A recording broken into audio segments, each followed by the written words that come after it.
Back in 2019, billionaire Joe Ricketts' private emails became public. CAIR did not like what was in the emails, and so they pounced. Emails published on the site Splinter showcase messages allegedly from Joe Ricketts' account from 2009 to 2013. The emails use racist language and make cruel jokes about African Americans and Latinos. In others, Ricketts refers to Muslims as the natural enemy.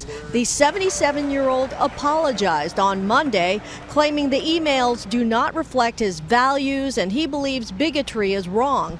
Well, Robin and Dan, the apologies are not enough. Chicago's Muslim community wants a meeting with Cubs chairman Tom Ricketts as soon as possible. For the Cubs patriarch to be so behind in the times and to issue those Islamophobic tropes that question the loyalty or the belonging of Muslims is just completely pathetic and outrageous.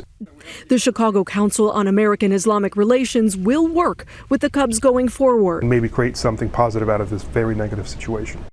But the story came back recently when the Ricketts family tried to buy a football club in the UK. Well, trouble is brewing for the Ricketts family as they try to buy Premier League club Chelsea.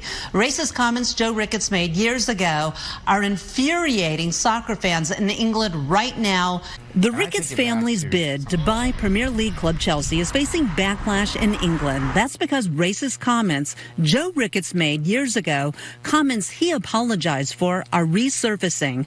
One powerful voice taking note, Paul Canaville, Chelsea's first black player, tweeting yesterday a big fat anti-racism no to the Ricketts bid. The Ricketts have reportedly traveled to London this week and released this statement to ABC7 Chicago today, saying in part, our family rejects any form of hate in the strongest possible terms.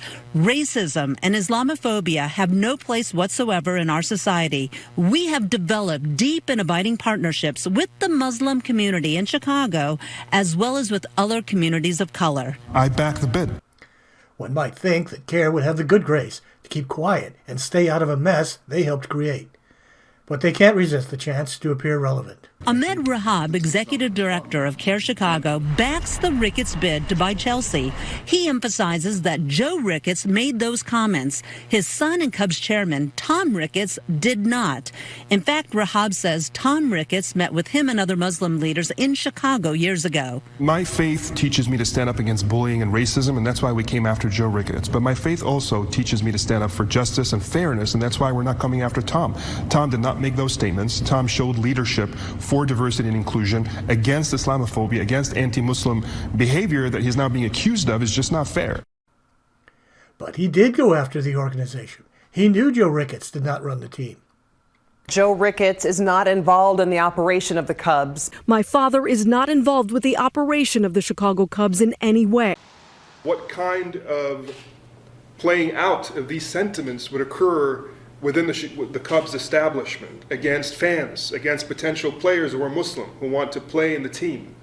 Would they play out in discriminatory fashion? Would they play out in ways that... At this point, Ahmed realizes there is no connection between the emails and the behavior of the Cubs organization. He has to force a connection and momentarily is stunned by just how trivial his complaints really are. And, like a beatnik poet, he tells us not what it is, but what it's like. Put the Muslims on the side, sort of marginalize and demonize. Well, let's see. Ricketts wrote the emails between 2009 and 2014. They only became public in the beginning of 2019.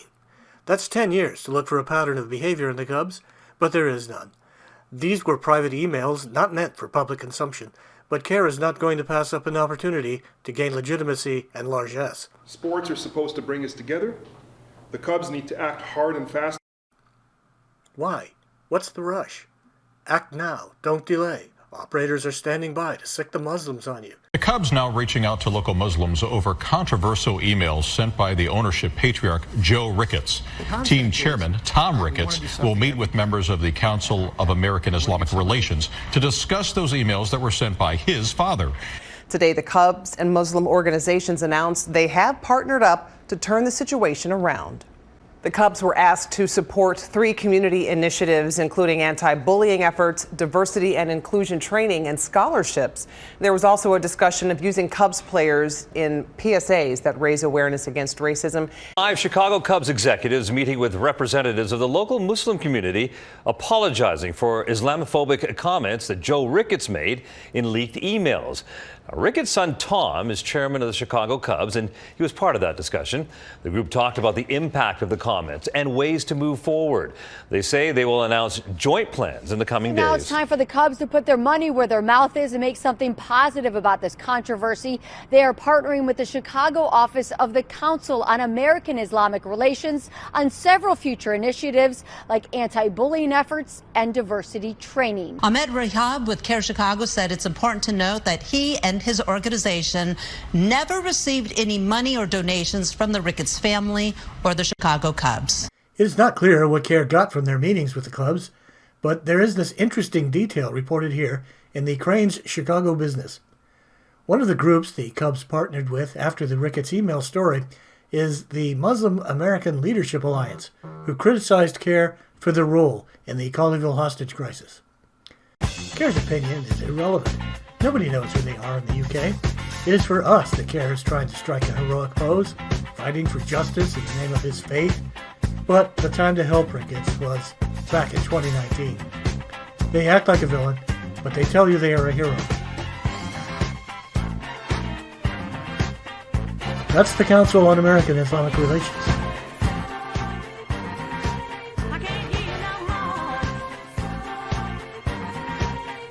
It's just not fair.